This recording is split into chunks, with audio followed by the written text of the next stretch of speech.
Okay, so thank you for coming back. This is your boy O'Shea D. Jackson, another live stream. Today I have my very good buddy from my hometown, the one and only Dynast Amir. What's up with your player? South Side, South Sat. Here 21st and Flooring. we go with the sentiment. I'm really glad to have you on here. Another educated black man doing very well, man, going out here. Just, one of the best brothers, man, that's on YouTube, really. A very underrated channel. The brother is really doing some amazing things. Brother writing books, brother flying to different places, and he's really, man, I think, probably the most valuable YouTuber on the black YouTube. And you check out his channel, Search For Uhuru, Uhuru. I cannot say enough about the work that you're doing. Tell the brothers what you specialize in as far as your channel and why it's so important. No, I really specialize in, I guess, creating a positive image of Africa, because obviously, the saying is, Africans haven't been able to tell our own story, and the people that have been telling the story have been painting it in a negative light. So, my job is to, or what I do, what I've taken upon myself is to actually travel to Africa, document it, so I could change those negative stereotypes into a positive one, into positive stereotypes, and also as well encourage Black Americans to start visiting Africa. I always hear Black Americans, they want to go to London and Paris and Cancun and Rio de Janeiro, but I'm like, hey, why don't you make Africa your first choice as far as a destination just to visit? So that's what I'm doing, just really making people aware of what Africa really is. The Africa they don't show us on TV, and documenting it and sharing it with the world to see. Okay, let me know this, because I know you told this story last time. But obviously, from people that don't, I'm gonna run your back right now. My brother here is actually one of the best running backs to ever come out of the state of California. Probably the fastest man to come out of the city of Sacramento. The brother then, got hurt, then became very successful in corporate America, and then he came to a point where one day he was going to take a vacation. Right. About going to Brazil. Now, tell us why you ended up choosing Africa in the first place. All right, so I was an elder of mine was like, hey, Danny, you're working for corporate America, you're doing sales, you're doing good. How about you take a vacation? I said, a vacation? Yeah, I'm going to take me a vacation. And I was going to go to Brazil. Get a, my homies that would go to Brazil, they would rent like a little, not a cabin, but like a little villa. They would bad Brazilian hoes. and they would smash. So I said, you know what? I'm gonna be Mike in Brazil, like the flick, Mike in Brazil. The site, I was gonna do that, like they were doing. But the person that was gonna actually show me around in Brazil, she backed out. So another friend of mine said, Dinus, go to Tanzania. I'm like, where the hell is that? He said, it's in East Africa. I said, why? He said, just go. So I started to research it, and there was this island called Zanzibar. And I'm like, okay, I love this island, so I'm gonna go ahead and go. So I went, loved it, and I've been going to Africa ever since. And that was back in like 2011. Now, you've been to not only just Tanzania, you've been to a lot of different places in Africa. Go ahead and run down the countries that you've been to. Kenya, Tanzania, South Africa, Namibia, Senegal, Morocco, Mali, and Benin. Benin. And you just got back from Benin, Got back 2 weeks ago. How was Benin? It was great. I went for the Voodoo Festival, and basically my objective there was to show people the truth on Voodoo, and not the bullshit they've been putting on TV, as far as corrupting it and stereotyping it as like some type of bad or evil religion. So that's what I did when I was there. The video is actually on my YouTube page, Search For Uhuru. So you can check it out. So I went there, experienced it, absolutely loved it. Loved me. You was actually doing the voodoo shit. Of course. I'm gonna be nice. I don't want you to fuck me up. I'm just saying. No. Well, see, that's the thing. It's not about. I'm not gonna wait for you no more. I'm not gonna call you Malcolm X no more. It's not about voodoo dolls and sticking pins in people and all that shit. No, it's nothing about that. Like one of my videos is Voodoo is Love, and they just talk about literally just like giving and unattached giving and healing people and things of that nature. Like it was beautiful. Like I absolutely loved it. You check out the videos. Okay. And you guys subscribe to his channel, Search For Uhuru, and I've been putting it in the link. Shout out to my big bro in here, also from SAC, Yellow Vision, aka Yellow Vision. He must be light skinned. He must be light skinned. There, Yellow Vision. He must be light skinned. I actually like his name Yellow Vision because he light. The nigga like a bucket of country butter, nigga, just light as hell. An Easter Bunny sandwich ass nigga. But shout out to him. He's been very, very instrumental, in my life also. And he's also from Sacramento checking this out. So let me put his link, Search For Uhuru. I want you guys to get in the chat and subscribe to this brother. He's the only guy that I know on Black YouTube that is really doing what he is talking. He's not even talking about it. My bro's out here really doing the shit. He ain't one of those dudes out here talking. He's out here living what he's talking about. Let me ask you this, because a lot of brothers is going to want to know this. Before we go over the 10 reasons. Now, you've been to Africa multiple times. Talk about the standard of culture and how we as African Americans are treated when we get there. We're loved. I hear a lot of.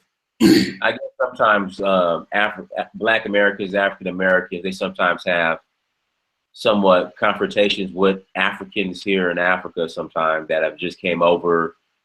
And allegedly or whatever, Africans might say, hey, you Black Americans have no culture and all this other stuff. And so then just over that one little confrontation, for some odd reason, Black Americans are bitter and don't want to go to Africa, and vice versa.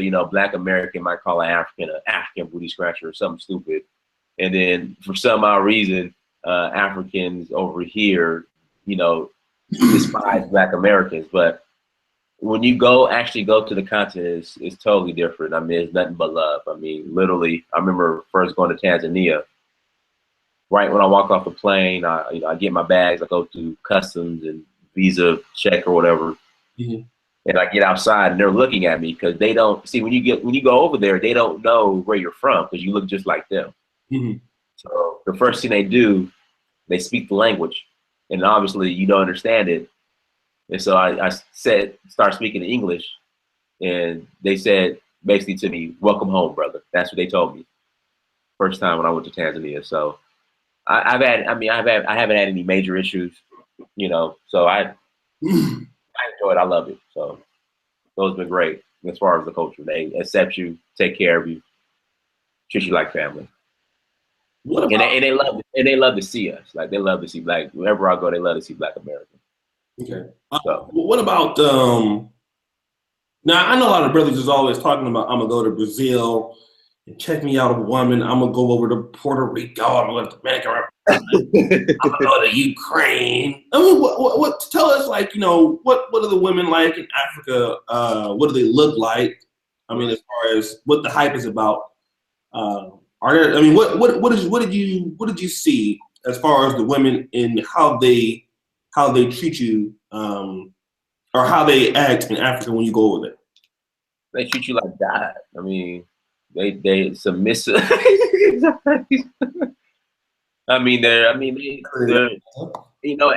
women are truly feminine, and I think was the issue here in America is these women. A lot of these women are turning masculine. Especially with this feminist, non-feminist movement that's going on. So in Africa, it's just like women are truly, they're feminine, they're women, they take care of you, they're submissive. Now, I'm not saying all dusty Negroes don't deserve good African women, so don't go over there and ruin it for us that are serious, stay in America and deal with feminists or something. But yeah, so don't go to Africa and ruin it for me, but again, African women on the continent they're women, they're feminine, not feminist, but feminine. Mm-hmm. They're women. They act like it. You know, they take care of you. So I love it. Now, of course, you're gonna hear like some people saying that, well, they're only acting like that because you're an American and they want to come back to America with you. Not true. Not true. Not true. And it's funny, like none of them ever said, "Hey, America with you," or you know, let's get married so I can get a green card. Like that never happened. But I would say this: the African dudes, they be hustling these old white women, these old white Europeans. What they be doing? Like, so you'll see like a young African dude that's like in his 20s with an old wrinkled white woman that has to be in her 60s, and it's hilarious. So they be hustling the old white women to get their visas in Europe. So that be going on. But I never had that with the African women. The African women, okay. Yeah. Out of the places that you've been to, now I know that as far as things like internet and things like cell phone, I've heard that outside of South Africa and maybe Morocco, these things are hard to actually acquire and they're very expensive to maintain. Have you tested out some of these things like electricity, obviously, internet? What do you think about these things as far as blacks coming back to Africa and being able to use what infrastructure is already there to set up businesses and set up things? I mean, it's possible. I mean, the internet, it just depends. It's not. It could be slow. Electricity, I haven't had really too many issues. I mean, there might be a power outage that might last like 30 seconds to come back on. In Zanzibar on the island, now there were sometimes some rolling power outages for like 30 minutes at a time. I tell people this: no matter how poor people are in Africa, and even here in America, it stands true. Everybody has a cell phone and everybody has a TV, no matter how poor they are. They all got TVs and cell phones, and that's here in America too. Mm-hmm. So, I mean, the infrastructure is there to build if you're serious about building. Mm-hmm. You know, obviously, depending on what you can afford, you get faster internet. But I haven't, like, for example, my YouTube videos. I usually have to wait, depending on where I'm at. Mm-hmm. Even if I have internet, I usually have to wait till I come back to America to upload them because the internet is slow. Like I said, it just depends on where I'm at. So for the most part, when I shoot the videos, I have to come back to America and upload them because literally it will take. I remember once I uploaded a video, and it took like almost like a day and a night, like to upload it. So wow. It just. But again, it depends. Like usually, I'm either in the villages or I'm crashing with a friend who they normally don't have internet, so they might just get internet from me and I use it off their phone. That's why it's so slow. But if I'm like, if I stay in a nice hotel, which I rarely do when I go to Africa, then of course the internet is faster. So it depends on where you're at as far as the internet goes. Electricity, it's not as bad as people make it out to be as far as always these power outages. Like I said, when I'm in Zanzibar, there's sometimes only power outages for like 30, 45 minutes. But everywhere else, like in Benin, like there was a power outage like once every blue moon for like 15, 20 seconds and the power came on. So it's not that bad. But like I said, everybody has a cell phone, everybody has a TV, no matter how poor they are. Or, not poor, but everybody has a cell phone and TV. So okay. Let me also ask you this. Now, out of all of the African countries that you've been to, which one is the one country that if you had to pick that you could live and set up a business or try to actually live and make money in Africa, which one to you is best set up for an African American to do so? I would say probably Kenya or Tanzania because it's English speaking. I mean, to be honest, I'm not a big fan of South Africa, but probably like South Africa because South Africa is America. So if you are trying to transition from Africa to America, South Africa, because like I said, it's America, but South Africa is America. So I would say South Africa. But like I said, I'm not a big fan of South Africa just because it's America. It's basically America. So okay. now South Africa has the infrastructure, has everything. Again, it's South Africa is completely westernized. Mm-hmm. So good roads, good. No power outages at all. Oh, internet, everything. South Africa, good roads, good internet, everything right now, right? South Africa, in fact, South Africa is probably cleaner. And well, let me say that I haven't really been to the countryside, but when I was in Cape Town and Johannesburg and Durban, I mean, South Africa, the roads and everything were probably better than America. Damn. Yeah. But the girls are thick as fuck out there, right? Hella ass, right? But the girls? Thick in South Africa, right? I didn't see too many good-looking females in South Africa, man. I was disappointed in this. South Africa. Hopefully, not too many South Africans see this, but I was disappointed in South Africa. It could whoop your I wasn't really a fan of it. Yeah, I was disappointed in South Africa. Where have you been when you saw the nicest asses at? I mean, like, oh my God, fuck. Senegal, Namibia. Namibia? I heard they was skinny in Namibia. Man, I love Namibia. I love Namibia, bro. Love Namibia. That's a country that has a pretty good infrastructure too, from what I've heard. Namibia, in fact, I take that back. Namibia had by far the best roads and the best infrastructure out of every African country I've been to. Better than South Africa. Because Namibia is not as populated. It's not too many people live in Namibia. Like 2 million people, right? In Namibia. Yeah. And yeah. Mm-hmm. But the roads were great. The internet's fast there too, right? Was that? The internet is fast in Namibia and all that shit, right? I didn't hear you say that again. So the internet, all that's fast there, right? Everything was great. Yeah. So like when I was in Namibia, I could download my videos the same night. And then and I was staying at a cheap bed and breakfast, So the internet was fast. It was good. But yeah, Namibia is great. Were you in Windhoek? Windhoek or whatever? Or? I stayed a night in Windhoek, but I go to the villages. So I went to a place called a Pool in Odongo. That's where I went to. Okay. So, because I've been hearing a lot of good things about Namibia, especially they need doctors, and everybody knows that I'm, closing out my second year of med school. So, channels like yours have been getting me focused to want to go back to the continent and actually give back instead of just being in America, just being a doctor, or being in Europe being a doctor. Actually going back and taking some of the skills that I learned here and taking it back to Africa. So, Namibia was actually one of the places. You'll love Namibia, man. You'll absolutely love Namibia. Okay. Let me kind of go over some of the questions on my particular blog. Hold on a second. My mama is hitting me up on damn Facebook. Yeah. Okay. Sorry, Mama. I love you. Let me go over these damn. Let me go over this particular article. Shout out to everybody in the chat. I know this. How many people got in the chat? Right now we got 56. Okay. See what happened?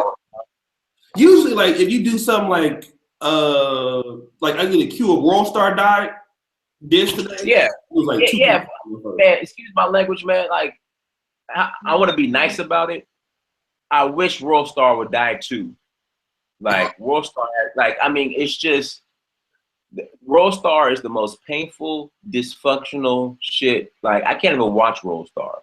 It's you gotta understand, this dude became rich. Mm-hmm. His family is going to be wealthy for a couple generations, probably more, off of the dysfunction of Black people. Right. Now, Damon Dash, he talks a lot about culture vultures. So Damon Dash talks about all these white, record execs that aren't, don't know shit about the Black community or the hip hop community, and how they're making all this money by exploiting, these rappers and all this other stuff. Q was worse than that. Now I know the guy passed away, but like I said, I wish World Star hip hop would die too, because it's that right there. Yeah, but that just shows. Because think about it. Where's Is there a Hispanic version of World Star? Is there a Chinese version of World Star? Is there a white version of World Star? So it's just kind of is telling as far as like where we're at right now. Like there's not even an African version of World Star. It's just that's some old dysfunctional African American shit that needs to be buried. Did you see my video on that? I did. Yeah, and it wasn't nice. But it's it had to be said though. But see, the thing is, a lot of people haven't really been saying, you know, RPQ or whatever, because it's just, if you notice that. Yeah, a lot of like that, because dude was popular, but a lot of people haven't really been posting like RPM because people just know his shit was fucked up. Yeah, they don't like him. A lot of people do. I got like 500 something likes on it, and I don't have too many people saying like, "Oh man, you wrong for that." Dude, yeah, he. I mean, what we need is brothers like you. Mm-hmm. I mean, that should be what World Star should be like on some real shit. Because what you're doing, I don't know nobody else in the fucking world doing that shit. Right. And see, when you got brothers out there doing stuff like what you're talking about or what you're trying to do, and things that are actually fucking beneficial, these fucking niggas out here. let me stop before I get. We gonna I don't, you know me, cause I'll get. Yeah, it'd be a Calypso Oregon moment. I'm trying to do right. I'm trying to do right. Oregon. Yeah, Calypso. He tired of me saying that too. He like, God damn, he been getting subscribers off that shit. He said, I ain't got one video. I got different 200 subscribers off that shit. Now let me look for the. Okay, so this was written by my buddy. Shout out to him, Nii Adara Big Bay. He actually built the NegroManosphere.com. He designed it. He's from Lagos, Nigeria. He lives in my city in Poland.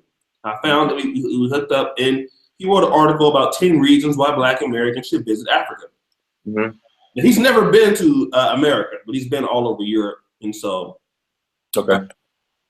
This is what he says, number 10. And I'm going to ask you, I'm going to read this, and I want your opinion on each one of these. Okay.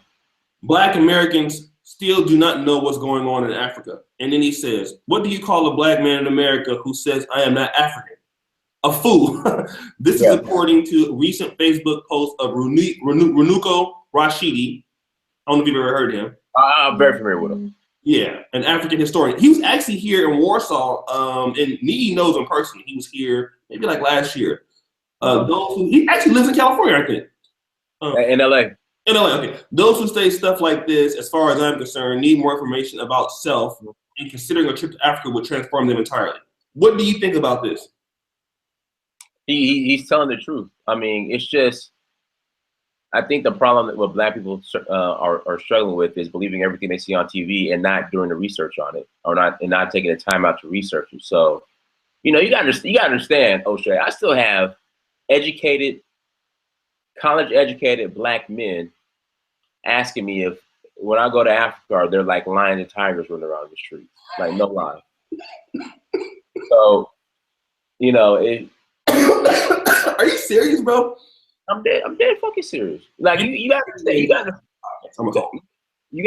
understand, like the reason why I travel by myself is because I can't get people to go with me because they're so freaked out. Unless I go to Cape Town, right? Everywhere else in Africa is just they're so freaked out about it. So, man, I mean, he's telling the truth. As far as the disconnect, absolutely. Okay. So that's why I do my videos, but my videos, they're so culturally involved, and you know, you might see a goat get cut in a ritual, and like I really submerge myself, and that kind of turns them off. But it's like I'm not gonna go all the way to Africa and do shit that I could do here in America. Like I'm not gonna go to the fucking mall and shop and, you know, do shit that I could do here in America. So, you know, yeah. Okay. Let me go over the next one. And he says, in this particular, number 9, Blacks need the homeland connection for mental balance. Africans in Africa, as well as other Africans in the so-called Western world, have been described from various surveys to have developed negative instincts towards Africa. They tend to be very good at seeing the dark side of the motherland due to the mass media that tends to ignore the positive things coming out of Africa. Over time, such negative information are considered the norm. Further indications show that for Africans in America that have visited the homeland, they have taken in personal, or at least were able to react positively to any negative mass media broadcasts about Africa. These sets of people tend to imagine and present a much more positive alternative for each biased and pessimistic thought about Africa. Such mental balance is effective in every human for regarding greater heights in all endeavors and walks of life. What will be your opinion on what he's saying here? Yeah, I just covered that. Like, believing the negative images that are coming. Yeah, you know, like they'll soak all that in. And then also too, as you know, with Western media, they'll withhold the positive stuff that's coming out of Africa as well. You know, but then if you show something positive coming out of Africa, you know, the people refuse to believe it and just believe, you know, hey, there's a lot of good practice going on. Oh man, but shoot, isn't Ebola in Africa? And it's like, no, man, no. So, you know, they'll just focus on a negative so much than a positive. Okay. So that's how, yeah. Number 8 says, seeing from a different perspective. I can't read, nigga. Africans in America need to see themselves using a different spectacle than that which they have been subjected to over the years. This also applies to how they see and think of their homeland. That might be kind of deep. That might be looking at a different interpretation. Do you kind of get what he's saying? Repeat the question again.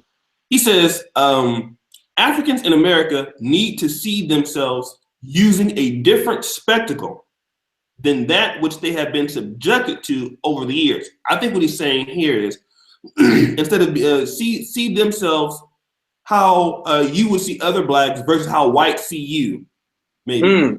Okay. Okay, so basically interacting with more than with just, instead of just interacting with just solely Black Americans, seeing how the diaspora lives in Black. Exactly. Okay. Yeah, absolutely. Because I mean, one thing, just like literally traveling to Africa, having a layover, you know, like London or a layover in Paris, it's just what I love is just this, like we're everywhere. Like Black people, we're everywhere. Like from Europe to South America, of course Africa. I mean Australia, like the diaspora, like we're represented. So that's what I really gain from just traveling all over. You know, I'm in London. You got Black folks with London English accents. I'm in Paris. Motherfuckers is speaking French. You know, it's just, I mean, so it's just seeing how dynamic and that we're everywhere. So and just and that, like when we're all, I mean, we're all the same too, as far as, you know, I'm in France for a layover. I see somebody Black, just like me. You know, like we're everywhere. That's the thing. Like the diaspora is truly everywhere. So.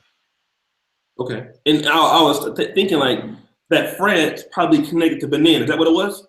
From Paris to Benin? Right. So basically how it works, like whatever country you were colonialized by, like your connection flight is in that which is fucked up. London to Kenya, right? Right. Yeah. Kenya. Okay. Yeah. Okay. So, let me look at this here. Number 7. African Americans need to embrace this as a form of pilgrimage. It's holy, it's spiritual, it's worth it. Visit to experience unexplainable spiritual uplifting. He's telling the truth. Like first time to Tanzania, when I got off the plane, and I literally walked outside the airport, and that damn African heat hit my face. It was like, I'm home. You know what I mean? And then when like I said, when the Africans, when they looked at me and they didn't know where I was from, because we all look the same, and they start speaking Swahili, I kind of looked at them like, I speak English. They said, "Oh, welcome home, brother. Like they knew I wasn't from there. So yeah, I mean that's the spiritual part. Like literally just walking out the airport, being Africa the first time, that heat hitting your face, hitting your body, and like it's like kind of I wanted to hit the ground and like just drop down to my knees, like I'm home. So yeah. I've heard, man. I watched a documentary with about Liberia in the colonial years, and what's that one famous black actor, man, older guy? I want to say, is it Ossie Davis or I think that's who he is. He said that Ossie Davis, he went to Liberia. Yeah, Ossie Davis. He said when he was in the military and went to Liberia that blacks would literally, when they got to African Americans, when they got to Liberia, many of them would just get on just lay on the ground and cry. Yeah. Because they were so happy to be back to come back to Africa. It was that much emotion that people would be laying out on the floor crying and it would be just weeping just to be back in Africa. It was just that they were that humble to be there. Yeah. How you kind of that's how you felt to me. That's how I felt. Like I said, I wanted to hit the ground. I didn't, but I literally wanted to just hit the ground on my hands and knees and just I could believe it. Yeah. But until you go, you just can't experience. You won't experience it until you actually go. But like I said, when I walked outside the airport, it's like, damn, I'm actually here. Like I'm actually in Africa. Like I made it. Long as I made it. Let me ask you this: like, do you feel more like when you're in Africa? Do you feel more at home, more relaxed than you do when you're in America? I do, and the reason why is just number one, the cost of living isn't as much. Number two, you're not just getting away from the corporate grind. That's number two, and number three, like. People in Africa are they're happy. Like everybody's happy. I don't meet too many sad motherfuckers in Africa. There was a study done that like African people in the villages are the happiest people in the world. You know what I mean? There's a study done. They're the least stressful, or the least stressed. So yeah, it's just, and then you don't have to like, even though they like to paint this picture that, there's little kids with AK-47s running around Africa just killing each other. Like, there's no violence. I'm not saying somebody ain't gonna steal your shit. Don't be stupid. But there's no violence. You ain't gotta worry about carrying a gun or gun laws, and the police are cool as shit. Like I'm in Atlanta. I'm in the West End. Like just like maybe 30 minutes ago, there was this big ass police chase. You ain't gotta worry about. It's just Africa's safe. The countries I've been to, the parts I've been to, I'm pretty sure there's some rough parts, but where I've been, I've never felt unsafe, I guess. And that's me walking around, walking by myself, not knowing the native languages. Like I've never had any issues. Okay. Let me go over to before I go to the number 6. What other African countries are on the next list that you are going to be going to next? As far as new countries, next year I've never been to Ghana, so this year, sorry, January. I'm going to Ghana probably like in October. Okay. I will try to go to December, but tickets into Africa in the summer are expensive as hell. So I heard that's peak season. Now, this country's not in Africa, but this summer I'm going to try my hardest to get to Haiti. I got to get to Haiti. Oh, man. I heard this. I heard that's legit, too. Yeah, so I'm going to go to Haiti this summer. I don't know when, but I'm gonna definitely get to Haiti. And also I'm gonna try to get to Togo next year, a new country. I'm going to Benin again. So Togo borders it. Right. Another Francophone country, another French speaking dialect country. Yeah, so I'm gonna try to get to Togo too. Here's the question I want to ask you this, because people are gonna say, well, damn, you mentioned all these countries, why not Nigeria? Because I know a lot of Nigerians in Atlanta. Nigeria is the biggest country in Africa. So people are going to say, well, why are you not saying Nigeria, man? What's going on? I want to go to Benin City, which is in Nigeria. I want to go to Benin City, which is in Nigeria. But I hear from, and this is coming from Nigerians.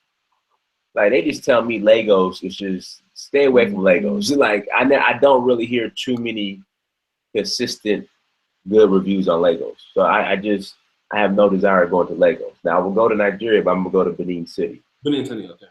Yeah. But not like for right now. They just say, you know, getting out of the airport of Lagos without getting bribed is like I've heard it's crazy. Crazy. And that's what Nigerians are telling me. You know what I mean? I'm not getting this from, you know, CNN or Europeans. Like Nigerians are telling me this. Like Lagos is crazy. You gotta have security everywhere. Like security, like my friends that when they go home sometimes to Lagos, they gotta have security detail. Like they tell me that. So I'm like, like I said, I'm gonna go to Benin City, but I'm not fucking with Lagos. What about places like maybe Sierra Leone, Liberia? Yeah, I'm gonna go to Freetown eventually. Like this is what I need on shit. I need like the financial freedom where, you know, I could just do what I need to do because I'm limited to like 3 weeks to a month to travel. Okay. So I need more. You need to start that religion up, nigga. I'll be your bishop. And one of these we raise some offers. I'm telling you. Yeah, I know, right? I'll create Calypso Oregon, nigga. No problem. Number 6, remedy and respect.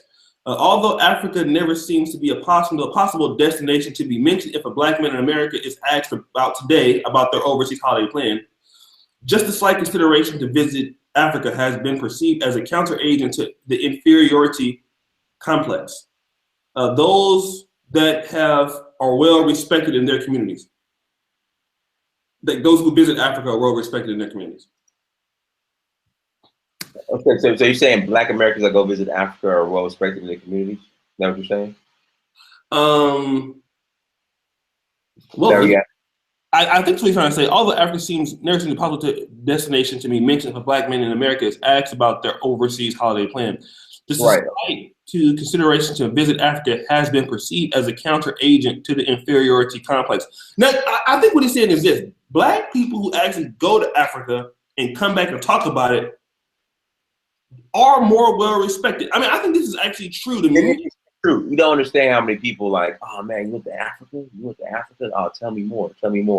But again, it's like they're interested in going with me, but it's either a financial situation where they can't go, or they get scared, or they can't go. But when I tell people like I go to Africa and what I do, people are definitely impressed. But getting them to take that next step and actually go with me is damn near impossible. So, you know, it's like they want to see it from a distance, but they don't actually want to go experience it. Okay. Let me add number 5, and I think you talked about this previous podcast. The lost connection of the African diaspora is one of the key elements Africa needs on her path to recovery. Right. Now, this is crucial. I know you talked about this a lot. Your channel was really based on this. What's your perception on this? It's important. It's important. Just my issue is I think African nations need to do a better job reaching out to diaspora. I think that's where the disconnect is. You know, because like when I go to Africa, no, there needs to be. In fact, they said they're working on it through the African Union. There needs to be one central passport for any black person that considers them an African or from other diaspora. You know, but it's so separated. You know, that I think they're missing that. And then also too, I'm gonna give you this example, Shay. There was an Indian guy in Alabama who was walking around his neighborhood. I guess some white supremacists or white folks thought he was about to rob somebody. They called the police. The cops came. The guy that spoke no English, he only spoke, I guess, the language is Hindi. They whooped his ass. Let me tell you what happened, O'Shea. Fucking diplomat from India flies to Alabama. That cop got immediately fired. Wow. So imagine black Americans, we get harassed by the police. Fucking Africans come sit down with Trump or whoever and said, or the police and said, look, you don't do this, you know, this is what's going to happen. So we need that backup because I'm not saying African leadership is perfect, but Black leadership in America has failed. Yeah. So I just think it's going to take a diaspora global effort to really get respect. So. You make a good point, man. A very awesome. And I'm not a big fan of Umar Johnson, but he's made that same point also. Yeah. I mean, he's telling the truth. That's really smart. And, you know, I have to honestly say that it's because of you. I've always been interested and I've taught about African history and politics on my channel with the Sankara situation. And I've recently talked about not the Jammeh in Gambia, but the new president situation on my channel. But you have inspired me to want to be, you know, to go back to Africa and to spread out and to continue the diaspora. I'm actually going to go in April. And it's because of you. I'm going to go to Kampala, Uganda. I'm going to go to Uganda. Oh, Kampala's cool. Yeah, Kampala. You'll like Kampala. I'm actually going to do I ain't got the kind of money you got. You got a fucking $10 million camera and shit. But I'm gonna be out there. Hey, don't put that out. I got a $10 million camera. No, I ain't making it. I actually want to, you know, because you really inspired me, man. You know, because we're from the same city, went to the same high school, briefly, and just you have opened my eyes to want to take, you know, work hard here and take that skill to Africa and then try to get other brothers to do it. And I can honestly say I would never have really considered it. I've actually talked against it before until I really started looking at your videos. Like, you know what, man, I got to change my mind on this. I appreciate that. That's what I'm trying to do. So let me go to the number 4 and Transform Forever case study, and he's using Muhammad Ali in the Congo as an example. Those that have made their trips to Africa have been transformed forever. Oh yeah, absolutely. Okay, talk about that, about your transformation. All these goddamn dashikis and shit. I got more in the closet. Yeah, I mean, more dashikis than niggas got Jordans, man. I do. Yeah, I do. I do. Yeah, I mean, it's the mindset, it's the clothing, it's the culture. It is so true. One thing about Africans are like us, me and you, meaning they're more conservative in thinking, not Republican, Democrat paradigm, but conservative in thinking. So they don't be on that liberal shit that we see that's going on. Lord Jesus. Especially in the Black community, like, you know, they might not have as much resources as we do, but they don't be on that liberal shit. So that's where I connect with Africans, but our liberal buddies here in America are completely disconnected. So just opening my eyes up to that. Again, just the culture, bringing it back. And then, but the only thing is, sometimes people would think you've gone overboard because you completely have like saturated and changed your lifestyle to really be like an African in America. Like I'm walking around like the motherfucker, I'm Coming to America, Eddie Murphy type shit. Like, and so, so, you know, so yeah, it just grows on you and it sticks with you. Okay. Let me do this. And this is number 3. Bury the notion. Although a majority of Africans in America are bound to say they need to get things right in the USA before coming or visiting any African related development without thinking Africa has been home. And if the home is not stable, what he's saying is this. Many Africans in America are saying, well, I'm not going to come to Africa or visit or support Africa until we get our situation right in America with Black Americans. That's just not going to, it's not going to happen. When? What will happen? You'll probably be dead before the situation gets straight here in America. So what is and let me cut you off, but you think yeah, those of us who are skilled and have things we can do, we have a better chance of going to Africa and helping change Africa than we do have in changing Black America? Absolutely. Why do you think this? I have a question. Like, why do you think that? I'm gonna say this, O'Shea. So, do you study like history, like Chinese history, and no.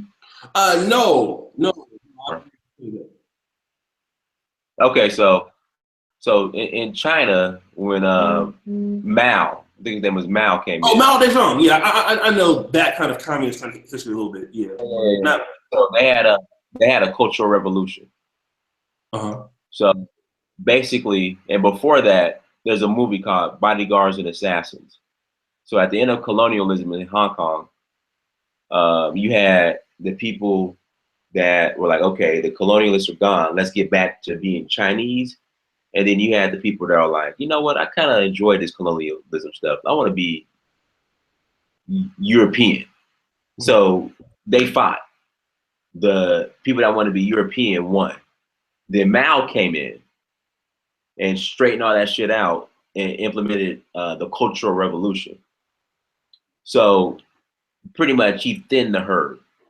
So the issue here in Black America, you just got too many just dusty Negroes walking around, and too many operatives walking around that get rewarded that are just in the way.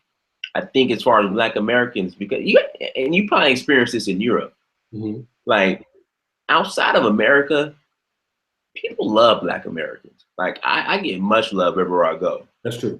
So we can influence everybody, but for some reason in America, it's just you got, these operatives that are getting rewarded in doggy biscuits and butter biscuits that's keeping us from really doing what we need to do.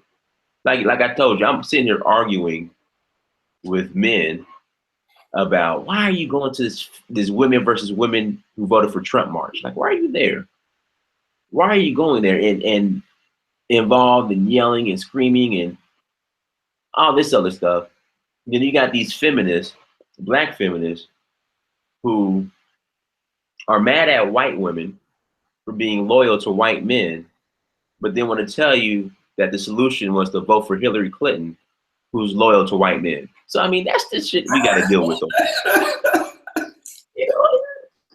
We got to do a show on that, man. And actually, you actually inspired me to do some research on, I know a little bit about Mao Zedong, but not what you just said. So thank you for educating on me, the cultural revolution. Mao came in with the Cultural Revolution, and we're just, you gotta watch a couple documentaries. So it's just, there needs to be a thinning of the herd before we can really make moves like we will, like here in America. But one thing I noticed in Africa, they respect Black Americans.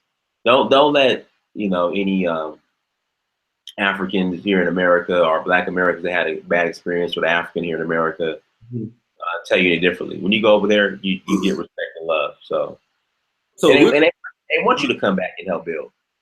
So really, I don't know a lot about the African. I've seen some things on videos and my own research. Obviously, I don't know. You're an expert more so than me, much more times over. But I think with Africa is like, if we were to go back, the culture's already there. Right, it's already there. We just got to adapt to that culture, and then help them, be African again. And then help the. I really feel like now I was a big proponent of the Black community. Like we need to help build the Black community. But the more I'm thinking about it is, the more you don't have control over the laws, the more that you don't have control over things. Exactly. It doesn't make much sense to go back. To me, I'm thinking it doesn't make sense to go back to the Black community anymore, because it can always be deconstructed. I think it's harder to deconstruct things like that in Africa. You know what I mean? I think it's better and easier to take your skill set over to the real Black community, which is Africa. I mean, yeah, that's the real Black community.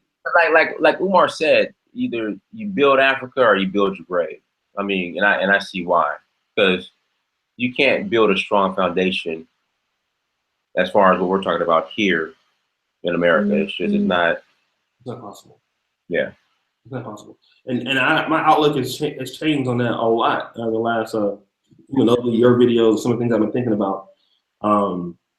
We do need that revolution. And obviously, Black people are just so, they're so brainwashed in America. There's absolutely nothing that you can do to change Black America in a liberal society like it is. It's just better off going to a group of people who already have those values and already want to work hard and want to do things. And, because it's people that want to study over there, people who want to have electricity over there, people who want to do things over there. And you can give niggas everything in America, they won't do shit. Right. Let me tell you something. I was telling my girl here. She's here, and when she got here yesterday from Sacramento, she thought that Poland was not going to be as developed as it is. And we were in Warsaw, and she was like, "Wow, this looks like San Francisco." I said, "Do you know that this economy in this country operates on a $500 billion a year GDP?" She was like, I said, "Do you know Black Americans, we have a $1.4 trillion GDP?" Oh, yeah.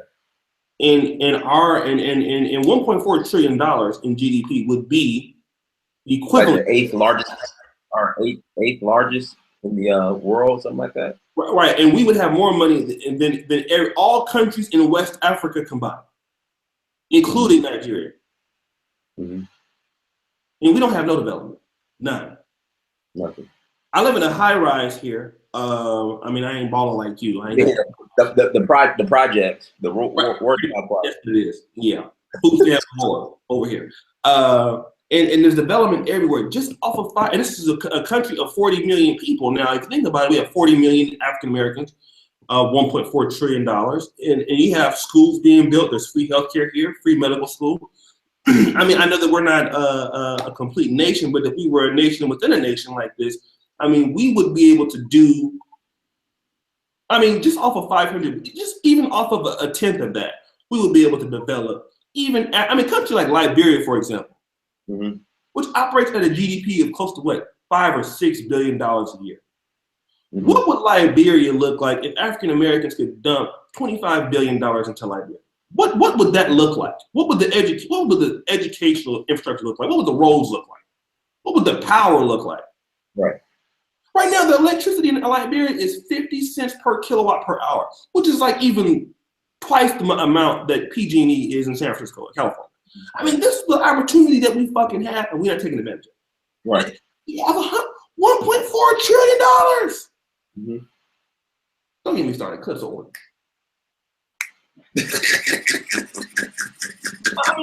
The opportunity that we have, if we have people who are not on corrupt shit, even a little bit of that, even if every Black person gave $5.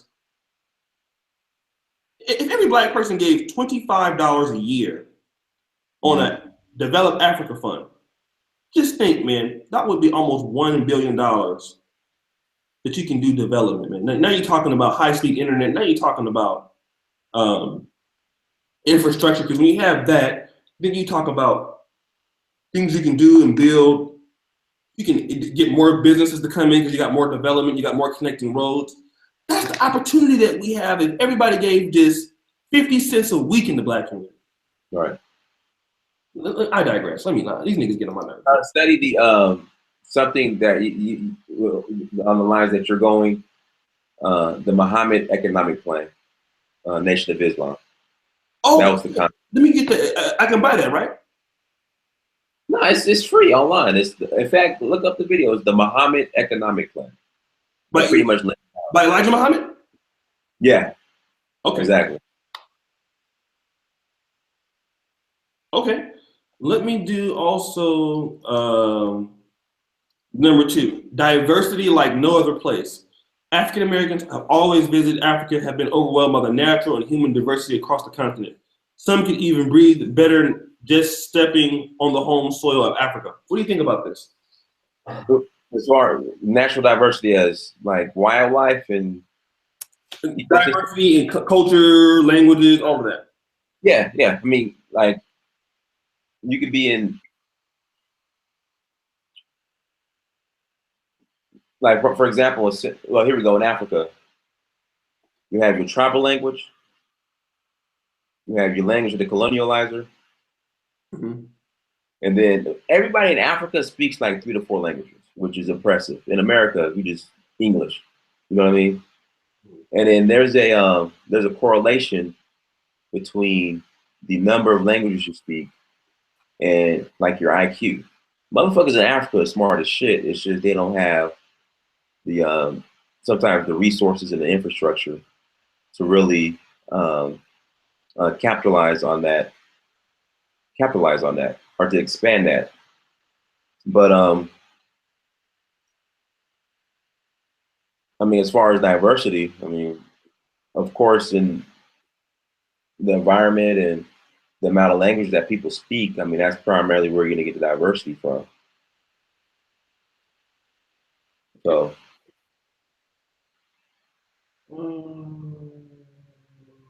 let me do this one. You have said that too. Oh, fuck. I fucked the whole thing up. Let me go ahead. And his last one was, he didn't kick and click out of the shit.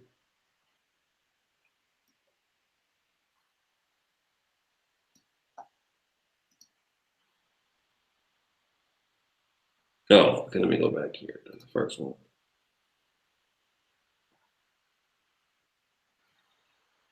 Okay, his last reason is always a nice time. There's always welcoming together. We always welcome together. We have all Africa needs to be great again. Like you always have a good time. You always experience a great experience. Yeah, you've been multiple times, so I'm sure that this is true, right? Yeah, absolutely love it. One of those things where I don't want to leave. Like when I made it to the airport, I'm mad as hell and depressed. Like, damn, I gotta go back. Okay, y'all do me a favor, man. I'm gonna put a Search for Uhuru's name in the chat. Go subscribe and do me a favor. We have 61 likes, 2 dislikes. I really thank you guys. Go like the video right now if you have. Yeah, you give me a chance. Go ahead and show your support and like the video. And then if you like the video, do me a favor and go into my comment section in the chat. So get these likes up for me real quick. And then I want you to go subscribe to my brother, Search for Uhuru, man. He has one of the best channels in Black YouTube. I mean, a lot of people, you know, we like the drama on here. We like the roasting. And y'all know I like to participate in that bullshit too. But as far as, you know, a brother getting out there, putting his money where his mouth is, all kind of things, man. The brother's out here doing it. He's also, not only that, he's written books, you know. Brothers out here writing books and selling them and shit. How much are they now? I don't want to shortchange you, brother. Between $4 and $5. $4 and $5. Y'all go over there and buy their brother a book. And I'm gonna be promoting his books. I bought one when it was cheaper, but I'm gonna actually go buy another book today. I appreciate that. Hey, I appreciate that. You know, I take buy one right now, goddamn. Hold on, let me buy one for my girl. I'm gonna buy one right. I'm gonna buy it online, nigga. Hey, everything I said about people from Del Paso Heights, I take back. You a good dude. Hold on. What's the first one? So what do I go? I just type in Dynasty. Just go to Amazon.com. Uh-huh. And then just search my name, Dynast Amir. DYNAST Amir AMIR. Okay. Kinky hair is queenly hair. That's one of your books, right? Yeah, children's books. Okay. Okay. I bought this one already. Oh, you wrote a book about sales motivation too, huh? I thought that was the book you bought. I bought a lot of shit from your ass. Let me see. Let me buy this one too. And then got on this Jehovah's Witness suit on here. I see you, player. Have you heard about the Lord Jesus Christ? Okay, so I just bought that book, so I'm gonna read that one because I used to be in sales too, but I probably wasn't as good as you. I'm gonna read that one. Y'all go support the brother and give me your link, man. I'm gonna start supporting you. This is a brother out here going to Africa, y'all. I mean, this is the reason why you niggas gotta support these people. First of all, First of all, give me some fucking likes on this video. I got 82 niggas watching, 66 likes. Y'all niggas is cheap. Come like the video. Like the video. Get the likes up on the video. And I want to really say some more stuff about this brother, man. Here we have a brother that is going over to the continent and reporting for you black brothers out here. Okay, now, and the reason why y'all been complaining about you can't get no girls in America, these hoes ain't shit. We got a brother out here that's one of us out there spending his own money, going out here, and he's giving y'all the information for, you know, telling you where to go, where you can go find this and find that, what the customs are when you get there. This brother is laying it down for y'all, man. And for those of you men who like black women and you like African women, listen, we need brothers like this on our team. We need brothers like this to go out here and keep doing this and going over to the continent and finding out this information and being a link for us. Okay, so y'all support this brother. I'm gonna try. I know he got money, but we're gonna get this nigga brother. We're gonna get him. Y'all brothers gonna start donating to him. We're gonna get him a GoFundMe. And the reason why is he ain't no scam person. He's out there doing it. The brother's out there doing the right thing. And we need it. He's a good dude. He's a good guy. The brother already is he graduated school. The brother's already successful. He don't really need the money, but we need to support him and show him that we appreciate what the brother's doing. They can go to searchforuhuru.com to support. And I'm tax exempt, so you get or you can write it off. I'm gonna drop you somebody off in there too, because you know we got. Let me go do that right now, nigga. I already bought a book. Let me give you at least $10, man.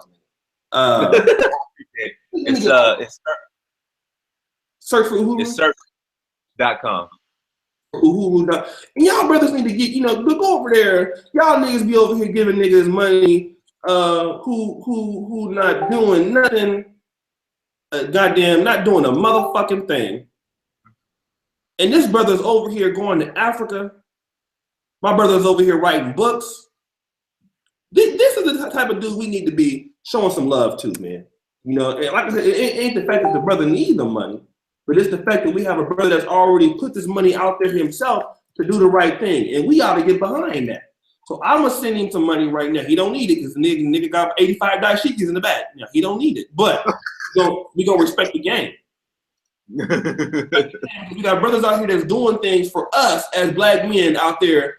What, you know, taking his time, his energy, spending his own dollar to go report to y'all for free.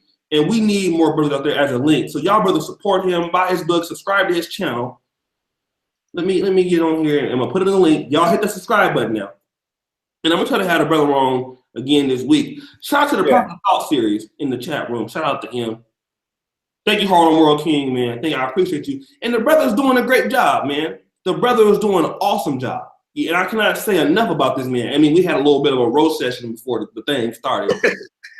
Probably a couple other names, but God is gonna forgive him for that, you know. But this is my bro, man. I mean, we know the same people and shit, man. I really look up to what he's doing. He's doing an honorable thing. So you guys subscribe to him. I'm gonna try to have him back on. Let's see, what you doing this weekend, man? Hey, Sundays are good for me. Sundays. You know, I'll be hit me up. So we can do something Sunday because I ain't pretty much gonna be doing too much. But I really thank you for coming on. I know y'all go to church. Who, me? You don't go to church. I'm going to Eddie Long. EddieLong.com. Hey, did he just pass away? Yeah, that's what I'm saying. You ain't shit, O'Shea. Hey, hold on, O'Shea. Let me read this shit to you real quick. Hold on, let me read this to you. Okay. This is about Eddie Long. Hold on. Let me read this to you, bro. Hold on. Let me read. Hold on. Oh man, where's it at? Hold on. I gotta show this to you. I gotta read this to you, bro. Hey, where's this thing at? Hold on.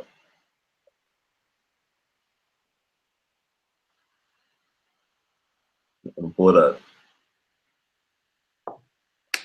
Well, whoever did this meme isn't shit, and you're going to hell. Listen, you know, Atlanta made it to the Super Bowl, right? Yeah. All right, Atlanta think they slick. They sacrificed Eddie Long to the Illuminati so they could get to the Super Bowl. I think I saw. Man, niggas is crazy, man. Niggas is crazy. Yeah, whoever wrote that ain't shit at all. Probably, hey, he probably from the Heights too. I know he is. Whoever wrote that. Leave the Heights alone, man. I'm gonna come out there, put you in the headline. We can read and write too, like everybody else. Shit. Anything else you want to say, man? I know now we're getting a lot of people in the chat. 91 watching now. You know what YouTube been doing? They be promoting the hangouts later, and now you got people coming on now. But that's all right. Fuck y'all, listen to the shit. Anything else you want to say?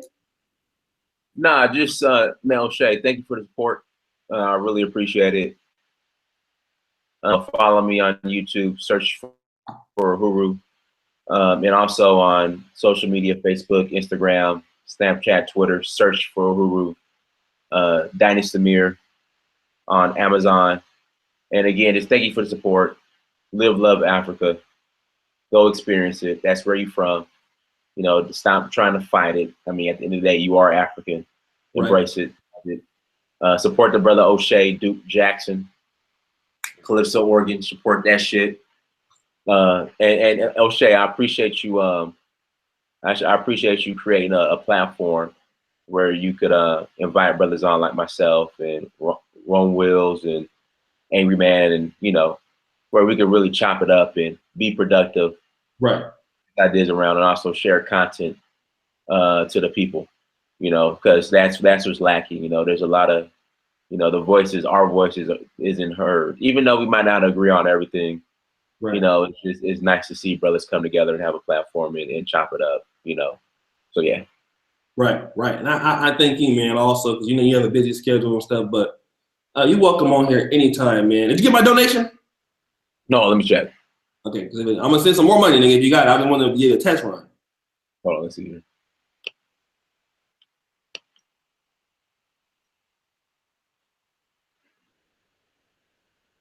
It was like the Deal Foundation?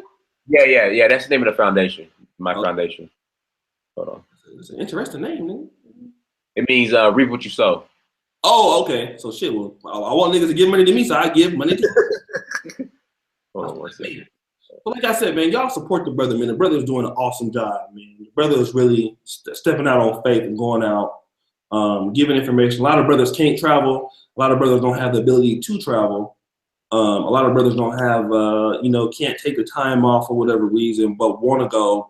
And the thing about it is, as black men, African men, you know, all around the world, especially African Americans, it makes things easier when we know that people have been there and they have given an account and you can actually see it. It makes you say, you know what, I'm gonna try it. You know, and I want to talk about real quick Chuck Feeney, the great billionaire who was a philanthropist. He started a company named Duty Free. If you go to any airport, you will see Duty Free. You'll see Duty Free, which he found as a business to sell these products while he was studying in France. I got it, bro. Appreciate that. You got it? Okay. I'm gonna definitely send you some more, man. I'm gonna get some other brothers to send you some more because you're doing a great thing. The brother, Chuck Feeney, was a white guy, but he went to Columbia. And when he studied over in France is when he found his opportunity to become a billionaire, because this is when he found out about the ability to hook up with selling alcohol to not only Navy shipmen, but overseas, and Duty Free, which was a tax-free company, and it's still going today, is where it started. What am I saying here? A lot of times your opportunities do not come in America. Your opportunities will fall. So you have to make opportunities for yourself. And this is what me and the brother is trying to tell y'all. You know, you have to get out there and step out on faith and get out of the matrix and experience life for yourself. Because what if Chuck Feeney would have said, you know what, I'm going to stay in America, fuck going to France, I'm not going to do that. No, I mean, you got to go, and the Chinese people, they're in Africa right now, taking opportunities that you would have. Making dough. You know? You know, you have the not the Libyans, but the Lebanese. The Lebanese are really in Africa, man. They're doing the same things you brothers could do. The Ivory Coast. I mean, I don't even think you can get to a shopping mall that's not owned. I mean, if you want to buy an iPhone in Ivory Coast, you got to buy it from the Lebanese. Have you seen a lot of Lebanese when you're in Africa too? In Senegal and Mali. Okay. No, primarily Indians, whites, and Chinese. So here we have, man, black people, you know, like I said, you have Lebanese people who coming over and learning in Senegal. They're learning French and then learning the business over there. They're over there marrying, you know, African women, having the Lebanese and the black kids. You know, their kids are getting into, you know, medical school over in Africa for free because it's free in Africa. And the reason why they're doing it and building up their infrastructure is because they believe in what they're doing. Hold on a second. Let me get rid of this bitch ass nigga in the chat. Chris, my bad. Get that nigga out of here. And so, you know, these people are over there setting up businesses, man, doing things that you brothers can do. And this is what, you know, he's telling you, man.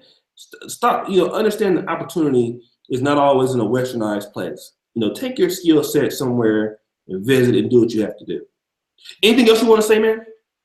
No, that's it, man. I mean, you closed it out well, man. Just support the brother O'Shea, you know, and support the platform, man. I mean, it's crazy because, like, now, real media, like black media, is not on BET, it's not News One, it's not Ebony and Jet. It's like us on YouTube and Facebook. So, yeah, media, this is where it's at now. That's real black men, and we telling some shit. A lot of black. I hate to say this. A lot of black women is not gonna want brothers like Dynasty Mir telling y'all it's feminine, beautiful black women in Africa. They don't want y'all to. They don't want y'all to hear that. Mm. And so you gotta understand. Like, they think that if you want a black woman, you put up with a fat ass bitch with a lot of kids. Listen, you ain't gotta do that. So, brother, coming on, man. Hopefully, we can get you back here on Sunday. I'll be back Sunday.